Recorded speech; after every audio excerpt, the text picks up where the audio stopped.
longevity in the game. Being an OG in the game, being someone that's paved the way for some of these cats, for pretty much the whole West Coast. How did it feel getting that phone call, and what does it mean to you, and how important is it to you to stay connected to the Kendrick Lamars and getting that phone call and being on such a groundbreaking album to transcend from the original West Coast shit that you built and that you were a part of to be a part of this new shit and still stamp your name and your legacy into the new generation and let them know who MC8 is? Shout out TDE, shout out Kendrick. I just looked at it as somebody who really respected the foundation of West Coast music. I've never been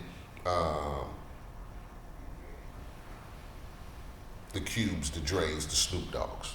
You get me? And I've always been fine with that.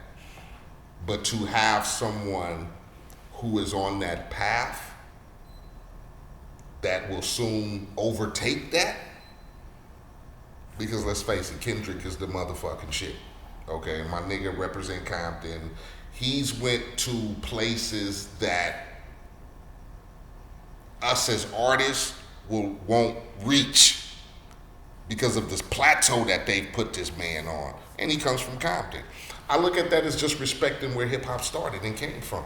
You get me? Because he could have went and got any motherfucking body. There was a lot of other motherfucking names, and I don't doubt myself. Let's say that first. But there's a lot of motherfucking names you can check off on the list before you get to MC8. You get me? I'm one of them middle bottom names that you go, oh, there's 8. Okay, because you're gonna check off the Snoops, the Dre's, the Easies, the Cubes, the Kendricks. You're gonna check off you're gonna check off the fucking YGs. You're gonna check off you're gonna check them off, and then you're gonna go, oh, there's 8. Yeah. So there's plenty of niggas, but I look at it as somebody that he respected. He used to listen to. Because you're not just running out and grabbing 8 because, hey, that's 8. You get me? Somebody that he listened to, respected. And like I said, he reached out to me on his own. He knew family members of mine. So he reached out to them. My son's sister.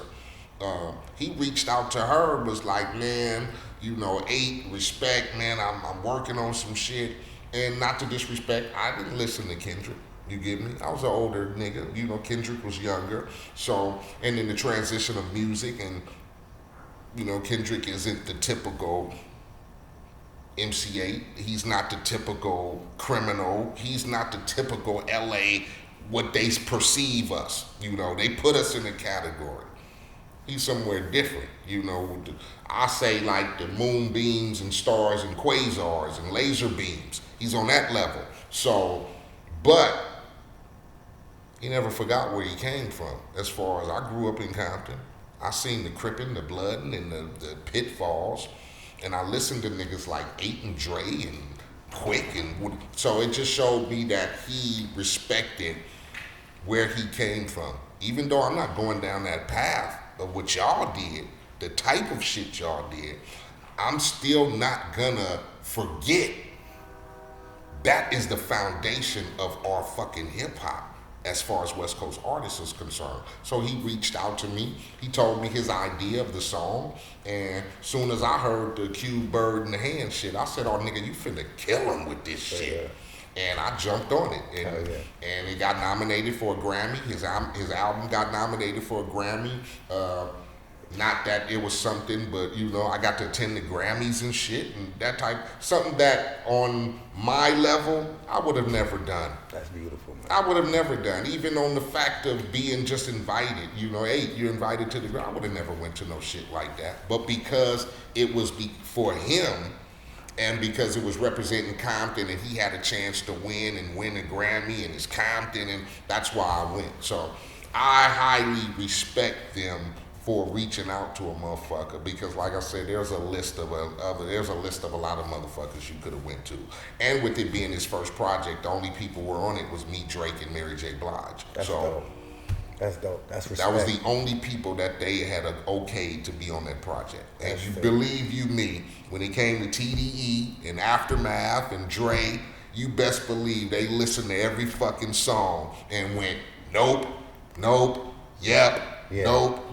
And when they got to Good Kid, Mad City, they said, yeah, let's keep that with Eiht on it. So, mad respect. Probably the most infamous camp for scrutinizing music and going through it and making Definitely, shit good. because them motherfuckers will tell you no in a minute. Now Real you can't quick. get on this, you can't do this, you can't do that. So to be his debut project, knowing that it would start the foundation of Kendrick Lamar and Aftermath and TDE, for them to go, yeah, you can be on this project with Drake and Mary J and Eiht, and that's it. No more guest appearances. That was the strategy they had, because you know what I'm saying, and I was glad to be a part of it to represent the city of Compton. Hustle and elevate, hustle and elevate, hustle and elevate. Listen, hustle and elevate, that's my conversation. Hustle and grind, that's my occupation. Crime, family life, for me and my congregation. Blood running through my veins, that means that I'm related.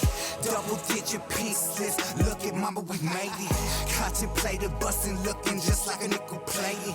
Broke into the matrix, a legend in the making.